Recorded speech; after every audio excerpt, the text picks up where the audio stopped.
He's here and he's awesome. Let's look at the rules for the new Primaris Mephiston.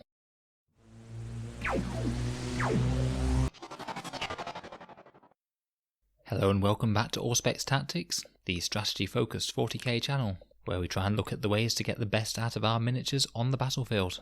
And the miniature that we're looking at today is none other than the new Primaris Mephiston for Codex Blood Angels. This will be the first in my series of Blood Angels unit reviews. We're going to aim to do one of these every 2 days and cover all the unique options from the Blood Angels Codex, as well as some other bits and bobs here and there, including Blood Angels army lists, reviews of the Warlord traits and relics, and we might well have something to say about Smash Captains as well. I covered this guy briefly in the full Blood of Baal review, and he's most certainly an interesting part in the new puzzle that is the new Blood Angels. The Sons of Sanguinius have got an amazing buff from this new book, and it's going to be great to see what they can do on the table. Firstly, just to say that I really like the new model. He's big, imposing, and everything that the Lord of Death should be.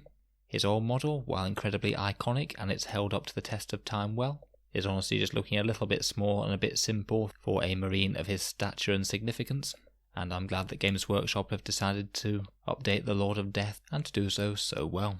Mephiston has one of the most interesting backgrounds of any of the Blood Angels. He used to be but a regular librarian who was overtaken by the Black Rage, and he almost met his end, taking the Hive of Hades back from the Orcs on the planet of Armageddon.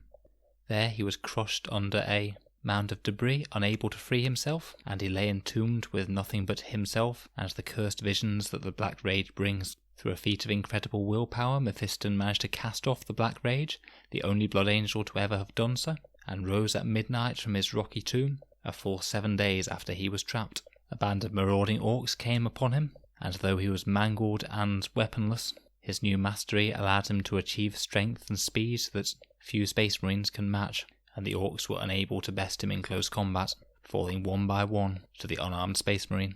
From there he rose to the rank of Chief Librarian, and he remains an aloof but a noble figure to the Blood Angels, who are somewhat suspicious of his strange altered character after throwing off the Black Rage.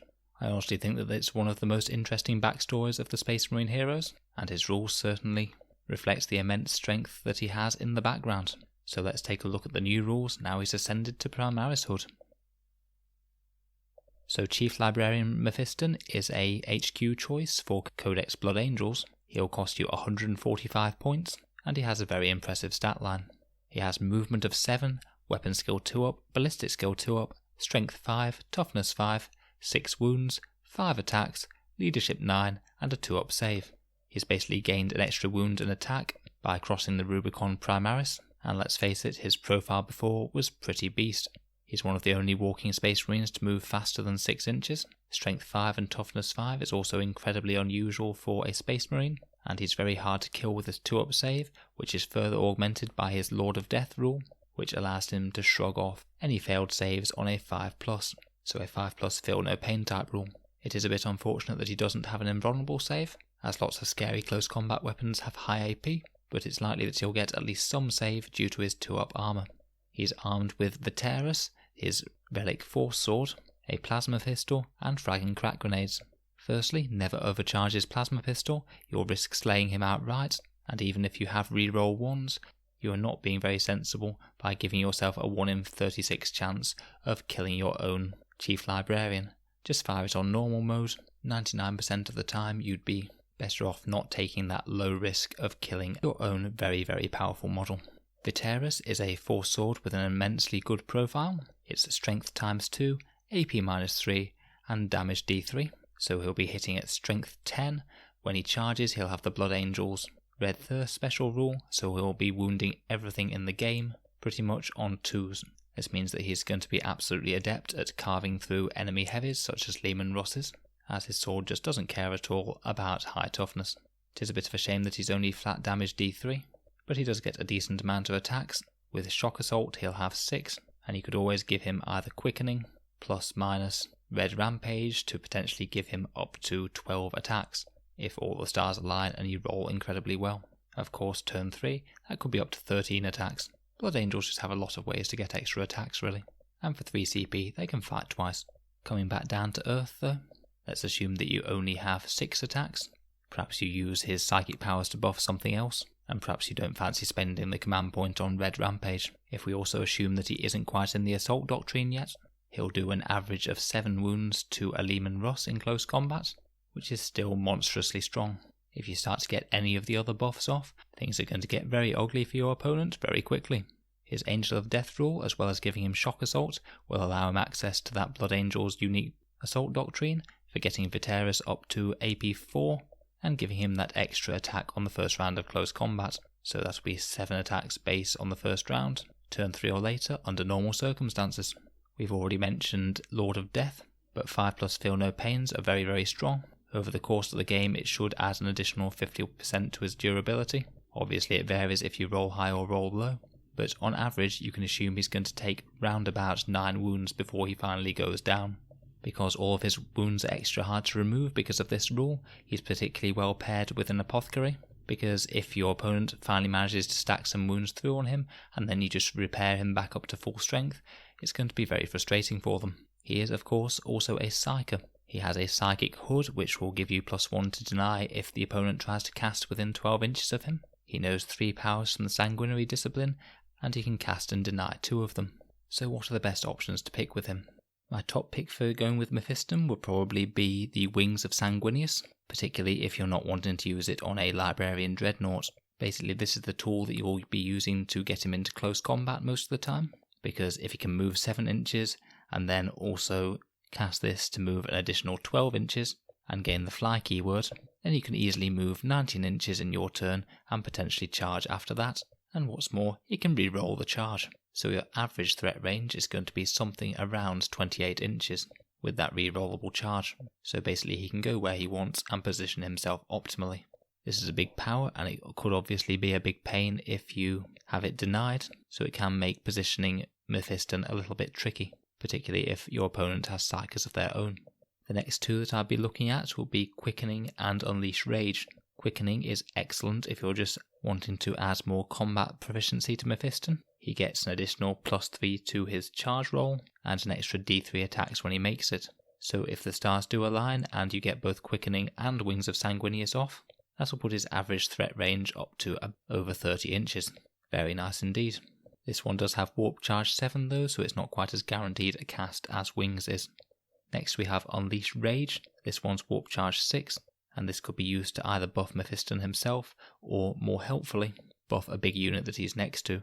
If you're using him in conjunction with something like Sanguinary Guard or Death Company, having an additional 10 attacks over a big unit could be more worth it than having +D3 attacks on Mephiston himself. So that could put him in more of a supporting role. Again, particularly if you have, say, a Librarian Dreadnought that's using Quickening itself. Slightly more out there picks would be Blood Boil and Shield of Sanguinius. Shield of Sanguinius could give a friendly Blood Angels unit a 5+ invul save.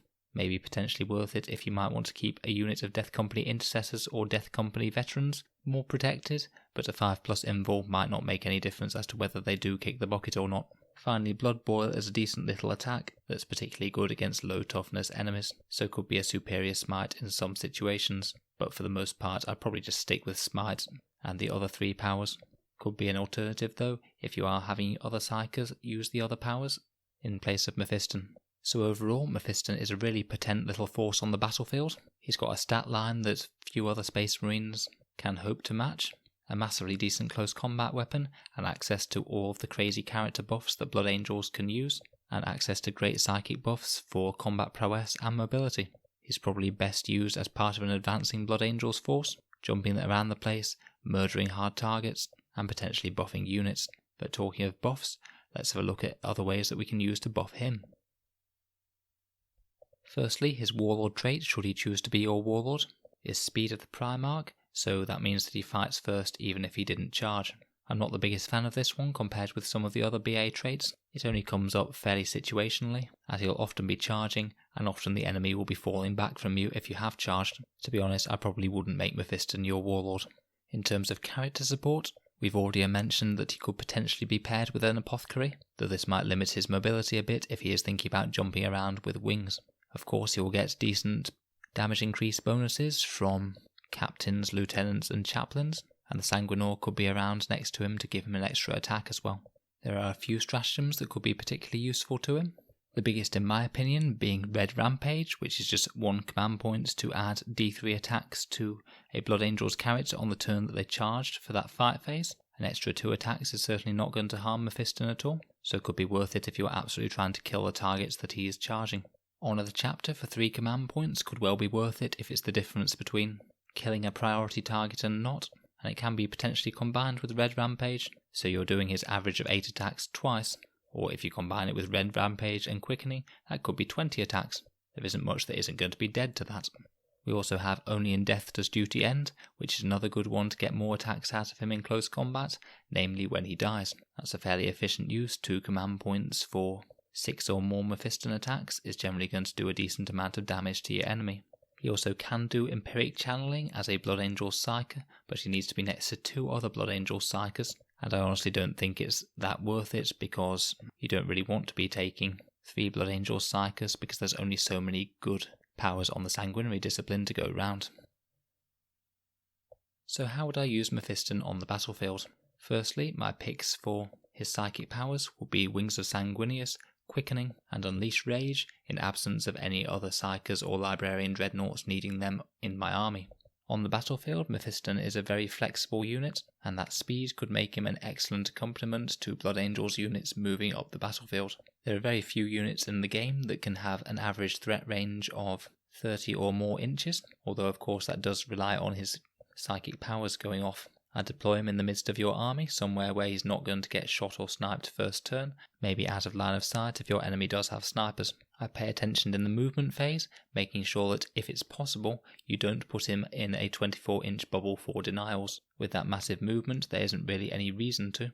If you get wings off, then you're moving an extra 12 inches after, so you could easily get a lot closer to the enemy units that Psyker's protecting, even if you cast out of his denial range. With Fly, the infantry keyword, and a relatively small base, Mephiston can operate as a real commando, perhaps jumping into a big ruin, clearing out a squad of elite infantry, then trying to remain out of line of sight to the enemy big guns the next turn. You could potentially send him off on a solo suicide mission, if there's something that's big and powerful enough that will be worth it if he cannonball straight into it.